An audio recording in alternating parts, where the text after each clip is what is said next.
இன்றைக்கி என்ன பார்க்க போகிறோன்னா உடச்சி ஊற்றின முட்டை குழம்பு. அதுக்கு ஒரு 4 முட்டை, என் பொண்ணு வரும்போது ஒரு முட்டையை உடச்சி எடுத்துகிட்டு வந்துட்டா. வெங்காயம், தக்காளி, மிளகாய், கருவேப்பிலை இந்த மாதிரி எடுத்து வச்சுக்கோங்க. ஒரு பேனில் பட்டை, கிராம்பு, சோம்பு நான் வந்து தேங்காய் உடனே கரைச்சிட்டேன். பட்டை, கிராம்பு மட்டும் போட்டிருக்கேன். கடுகு சேர்த்துக்கலாம், நான் இன்றைக்கி போடலை. வெங்காயம் நல்லா சுருளை வதக்கிக்கோங்க. வெங்காயம், இஞ்சி பூண்டு பேஸ்ட்டு, தக்காளி, பச்சை மிளகாய் எல்லாம் போட்டு நல்லா சுருளாக வதக்கிக்கோங்க. இந்த தக்காளி, பச்சை மிளகாய் போட்டுக்கோங்க, எல்லாம் போட்டு நல்லா சுருளாக வதக்கிக்கோங்க. வதக்கிட்டு வீட்டு குழம்புத்தூள் ஒரு 4 ஸ்பூனு. நான் வந்து சிக்கன் பொரிக்கிற பொடி தான் எப்போயுமே குழம்புக்கு லைட்டாக போடுவேன். எனக்கு அதுதான் டேஸ்ட்டு ரொம்ப பிடிக்கும். நீங்கள் வேணால் கொஞ்சோண்டு சிக்கன் மசாலா போட்டுக்கலாம், இல்லைன்னா கரம் மசாலா போட்டுக்கலாம். ஆனால் மேக்ஸிமம் நான் வந்து முட்டை குழம்புக்கு முட்டை மசாலா போட மாட்டேன்.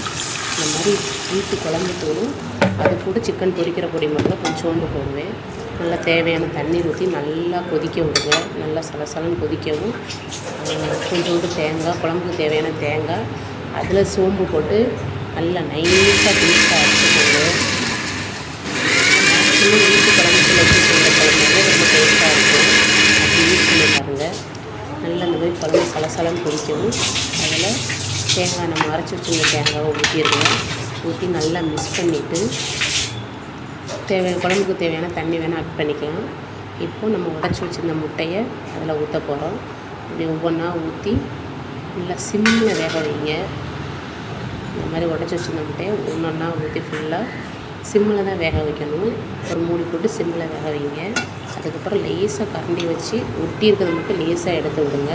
அப்போ தான் முட்டை உடையாமல் இருக்கும். இது மாதிரி செஞ்சு பாருங்கள், முட்டை குழம்பு நல்லாயிருக்கும்.